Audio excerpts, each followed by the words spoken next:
నమస్తే, నేను ప్రశాంత్. ఏపీలో ఉచిత బస్ ప్రయాణం స్టార్ట్ కాబోతుంది. మరి ఎలా ఉండబోతుంది అనే విషయాలైతే తెలుసుకుందాం. సేమ్ తెలంగాణ, కర్ణాటకలో లాగానే ఉండబోతుందా? మరి ఎలా ఉండబోతుంది అనే విషయాలైతే తెలుసుకుందాం. దీని గురించి అయితే మాట్లాడేందుకు ప్రస్తుతం మనతో పాటు సీనియర్ జర్నలిస్ట్ సిఎస్ రావు గారు ఉన్నారు. నమస్తే అండి. నమస్తే సార్, తెలంగాణలో ఉచిత ప్రయాణం ఏ విధంగా అయితే జరుగుతుందో మరి ఆగస్టులో ఏపీలో స్టార్ట్ అవుతాయి కనుక అదే విధంగా ఉండబోతుందా? మరి ఎలా ఉండబోతుంది? కేవలం లేదంటే రాజధాని అమరావతి వరకే ఉండబోతుందా? మరి ఎలా ఉండబోతుంది? ఇప్పటి వరకు ఉచిత బస్సు ప్రయాణం ఎలా ఉండబోతుంది అనే దాని మీద రకరకాల సందేహాలు ఉండేవి. వాటికి చంద్రబాబు నాయుడు గారు ఫుల్ స్టాప్ పెట్టేశారు. ఎందుకనంటే ఉచిత బస్సు ప్రయాణం ఆగస్టు 15వ తారీఖు అని చెప్పి ఆ రోజు నుంచి ఉచిత బస్సు ప్రయాణం ఉంటుందని చెప్పి చెప్పారు. అయితే ఎలా ఉంటుంది అనే దాని మీద కూడా క్లారిటీ ఇచ్చారు. ఇప్పటి వరకు ఆంధ్రప్రదేశ్ సంబంధించిన ఆర్టీసీ ఉన్నతాధికారులు దాని మీద అధ్యయనం చేశారు. తెలంగాణలో ఎలా జరుగుతుంది ఉచిత బస్సు ప్రయాణానికి సంబంధించినటువంటి ప్రక్రియ, అలాగే కర్ణాటకలో ఎలా జరుగుతుంది, ఢిల్లీలో ఎలా ఉంది మహిళలకు ఉచిత బస్సు ప్రయాణం అనేది వీటి మీద అధ్యయనం చేశారు. అధ్యయనం చేసిన తర్వాత మనం ఉచిత బస్సు ప్రయాణం అమలు చేస్తే ఎంత భారం పడుతుంది ప్రభుత్వం మీద అనేది కూడా అంచనా వేశారు. ఏడాదికి దాదాపుగా 3,200 కోట్ల రూపాయలు భారం పడుతుందని చెప్పి సుమారుగా అంచనా వేశారు. ఇప్పుడు ప్రస్తుతం అయితే ఆర్టీసీకి దాదాపు 5,000 కోట్లు వస్తుంది. దాంట్లో మహిళల వాటా 40% ఉంది. సో అది ఇప్పుడు ఉచిత బస్సు ప్రయాణం వెసులుబాటు కల్పిస్తే అదనంగా ఇంకో 10 లక్షల మంది యాడ్ అయ్యే అవకాశం, 10 నుంచి 11 లక్షల మంది యాడ్ అయ్యేటువంటి అవకాశం ఉంది రోజుకి మహిళలు. కాబట్టి ఈ భారం మనకు పెరిగే అవకాశం ఉంది.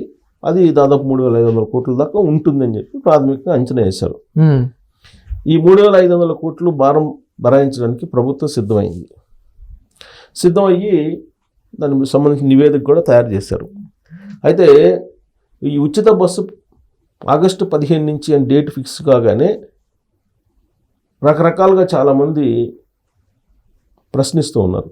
చంద్రబాబు నాయుడు గారు ఇచ్చిన హామీ ప్రకారం మొత్తం రాష్ట్రం మొత్తం ఉచిత ప్రయాణం చేసే వెసులుబాటు ఇవ్వాలి, ఇలా మాట్లాడుతున్నారు. కానీ నాకు గుర్తున్నంత వరకు ప్రతి వేదిక మీద చంద్రబాబు నాయుడు గారు చెప్పింది ఏంటంటే మహిళలకు ఉచిత బస్సు ప్రయాణం మీ జిల్లా పరిధిలో అని చెప్పారు. ఓకే, అంతే తప్ప జిల్లా పరిధిలో ఉచిత ప్రయాణం అని చెప్పారు చెప్తే రాష్ట్ర పరిధిలో ఉచిత ప్రయాణం అని చెప్పలే ఆయన. పర్టికులర్గా ఆయన ప్రచారం సభల్లో ఉచిత ప్రయాణం జిల్లా పరిధిలో అని చెప్పారు.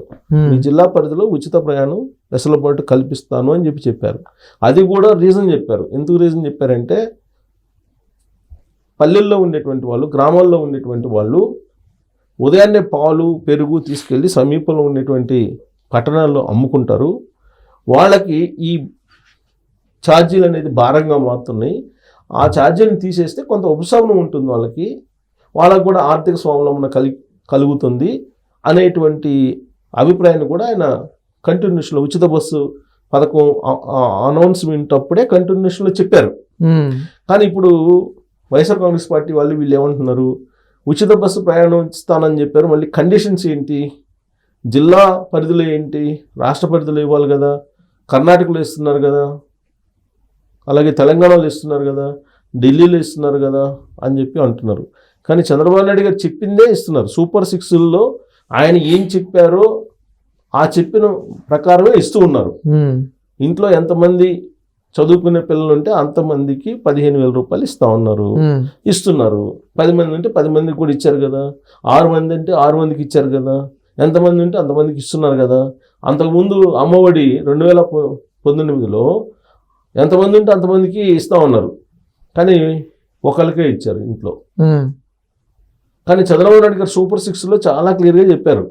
అందుకే చంద్రబాబు నాయుడు గారు ఎప్పుడు ఒకటి చెప్తుంటారు, నేను టెక్నికల్గా ఈ 45 ఏళ్ల రాజకీయ ప్రయాణంలో ఒక్క తప్పు కూడా చేయలేదు టెక్నికల్గా అని చెప్తుంటారు ఆయన. ఓకే, అసలు తప్పు చేయలేదు అని అంటే ఎవరు నమ్మరు. రాజకీయ నాయకులు అన్న తర్వాత ఏదో ఒక రకంగా ఏదో ఒక సందర్భంలో తప్పులు జరుగుతూ ఉంటాయి. ఆయన అందుకే చెప్తారు, టెక్నికల్గా నేను ఎక్కడ తప్పు చేయలేదు అని చెప్తుంటారు. అలానే ఇప్పుడు సూపర్ 6 విషయంలో కూడా ఆయన చాలా స్పష్టంగా చెప్పారు. ఉచిత బస్సు ప్రయాణం విషయంలో జిల్లా పరిధిలో ఉచిత బస్సు ప్రయాణ వెసులుబాటు కల్పిస్తాను, మీరు పల్లె వెలుగులో ప్రయాణించవచ్చు అని కూడా చెప్పారు.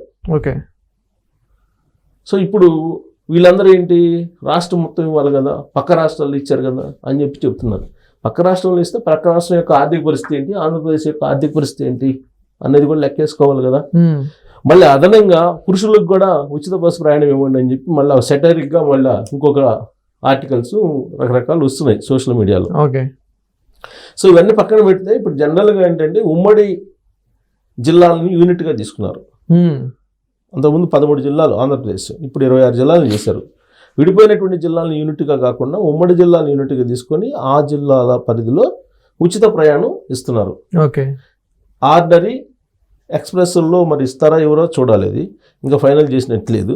ఎక్స్ప్రెస్లో కూడా ఇస్తారు లాగుంది, సూపర్ లగ్జరీలో ఇవ్వరు కానీ ఎక్స్ప్రెస్లో కూడా ఇస్తారు. ఇప్పుడు తెలంగాణలో ఆర్డినరీ ఎక్స్ప్రెస్ ఆయన రాష్ట్ర వ్యాప్తంగా ఇస్తున్నారు. అది ఆల్రెడీ చెప్పారు కదా, రేవంత్ రెడ్డి గారు చెప్పారు కాబట్టి చెప్పిన దాని ప్రకారం ఇస్తున్నారు రాష్ట్ర వ్యాప్తంగా. సార్ కానీ ఉచిత ప్రయాణం అని చెప్పేసి మహిళలకు ఉచితంగా ఇచ్చి, కానీ ఈ మగవాళ్ళు ఎవరైతే ఉన్నారో వాళ్ళ మీద టికెట్ రేట్స్ పెంచారు. అంటే ఇప్పుడు తెలంగాణలో చూసుకున్నా కానీ తెలంగాణలో టికెట్స్ రేంజ్ పెంచడం జరిగింది, బస్ పాస్ రేట్లు కూడా పెంచడం జరిగింది. సో ఆంధ్రప్రదేశ్లో కూడా అదే జరగబోతుందా? ఖచ్చితంగా జరుగుతుంది. జరగకుండా ఎట్లా ఉంటుంది? చంద్రబాబు నాయుడు గారు ఏమన్నా ఇంట్లో మిషన్ పెట్టుకొని డబ్బులు ప్రింట్ వేసి ఇస్తారా జనాలకి? లేదంటే జగన్మోహన్ రెడ్డి గారు ప్రింట్ వేసుకొని ఇస్తారా? లేదంటే రేవంత్ రెడ్డి గారు ఇస్తారా? లేకపోతే సిద్ధరామయ్య గారు ఇస్తారా? లేకపోతే నరేంద్ర మోడీ గారు ఇస్తారా? ప్రింట్ వేసుకొని వాళ్ళ ఇళ్లలో ప్రింటింగ్ మిషన్ ఏమైనా పెట్టుకుని ఇస్తారా ఏంటి? ఈ చేతితోటి ఇచ్చి ఈ చేతితోటి మళ్ళీ తీసుకుంటారు. ఒక మార్గంలో తీసుకుని ఇంకో మార్గంలో ఇస్తారు. అసలు ఇచ్చే దాంట్లో అవినీతి జరగకుండా ఉంటే చాలు, ప్రజాధనాన్ని సొంత జేబులు వేసుకోకుండా ఉంటే చాలు. పొలిటికల్ లీడర్స్ అలాగే అధికారులు వీళ్ళందరూ బతికేదేమో జనం డబ్బు మీద.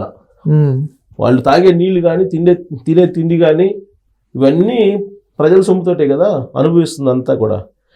అంతవరకు పరిమితమైతే పర్వాలే, అవి చారక గుండెలో లింగాన్ని కూడా మింగుతున్నారు కదా కొంతమంది పొలిటీషియన్స్, అలాగే కొంతమంది అధికారులు. ప్రజలు కూడా కోరుకుంటుంది ఏంది, మీరు తినకుండా ఉంటే చాలు అనే కదా వాళ్ళు కోరుకుంటుంది. సో కాబట్టి ఎవరైనా ప్రభుత్వం ఏదున్నా సరే ఇటువైపు వీళ్ళకి ఉచితంగా ఇస్తున్నారంటే ఇంకొక వైపు దాన్ని లాగాలి కదా. ఇప్పుడు మద్యం ఉంది, మద్యం రెవెన్యూ పెరుగుతుంది. ఎలా పెరుగుతుంది మరి మద్యం రెవెన్యూ? రేట్లు పెంచుకుంటున్నారు, లేదా బెల్ట్ షాపుల్లో ఇంకా ఎక్కువ మందితో తాగిస్తున్నారు. ఇవన్నీ ఏ గవర్నమెంట్ అంటే చేసేదే కదా.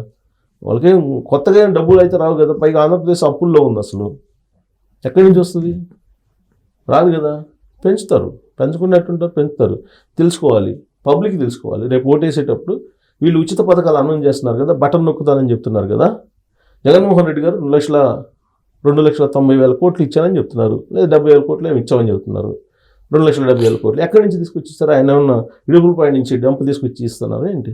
లేదా చంద్రబాబు నాయుడు గారు తల్లికి వందనం అన్నారు, తల్లికి వందనం లేకపోతే అన్నదాత సుఖీభో ఇవన్నీ నేను ఇస్తున్నాను అంటున్నారు. అవేమన్నా అక్కడి నుంచి తీసుకొస్తున్నారు ఇది ఉండవల్లి నుంచి? కాదు కదా.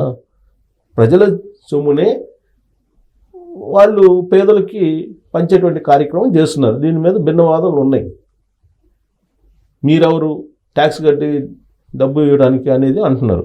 ఒకసారి ప్రభుత్వాన్ని ఎన్నుకున్న తర్వాత ప్రజల చేత ప్రజల కొరకు ప్రజల కోసం ఎన్నుకోబడినటువంటి ప్రభుత్వం కాబట్టి మీరు ఎన్నుకున్న తర్వాత వాళ్ళు చెప్పింది మీరు వినాల్సిందే.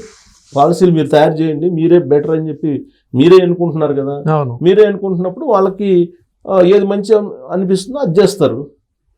కాబట్టి ఓటేసేటప్పుడు ఆలోచించాలి ఈ డబ్బులు ఎక్కడి నుంచి వస్తాయని. ఓటేసే రోజు మీకు 1000 రూపాయలు చేతిలో పెట్టి ఇంకో చేత్తో మద్యం బాటిల్ చేతిలో పెడితే తీసుకెళ్ళి ఓట్లు వేస్తున్నప్పుడు ఆలోచించుకోవాలి. అది ప్రజలు తెలుసుకోవాల్సిన అంశం అది. సో కాబట్టి ఏ ప్రభుత్వం అయినా చేసే పని అది. సో కాబట్టి ఇప్పుడు ఏంటంటే మహిళలకు ఇబ్బంది కలగకుండా ఇప్పుడు కర్ణాటక తెలంగాణలో మాదిరిగా కాకుండా అక్కడ కొత్త బస్సులు కొంటున్నారు. దాదాపు 700 బస్సులు పైగా కొంటున్నారు.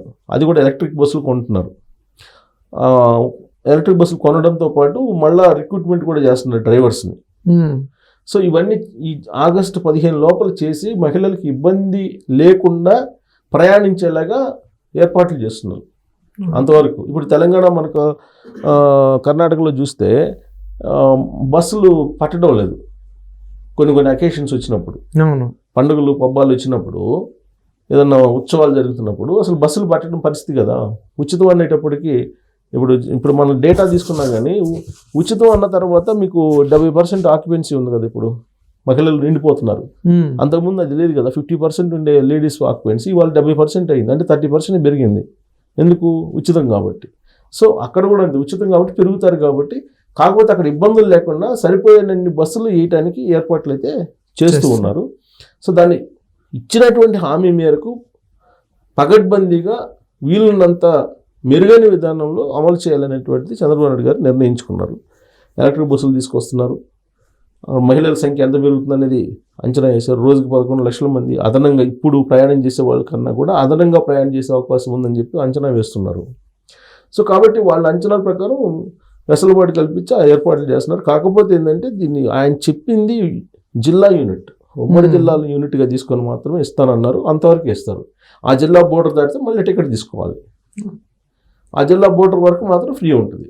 ఇప్పుడు జర్నలిస్టులు కూడా అంతే కదా, జర్నలిస్టులకు రాయితీలు ఇస్తున్నారు. రాయితీలు ఇస్తున్నప్పుడు తెలంగాణ జర్నలిస్టులు ఏం చేస్తారు, తెలంగాణ బోర్డర్ దాటంగానే ఆడ నుంచి 1/3 పే చేయాల్సి వస్తుంది. అసలు కొంతమంది అయితే అసలు ఫుల్ టికెట్ తీసుకోమని చెప్తున్నారు. స్టేట్ పాసులకి అయితే 1/3 అనుకోండి.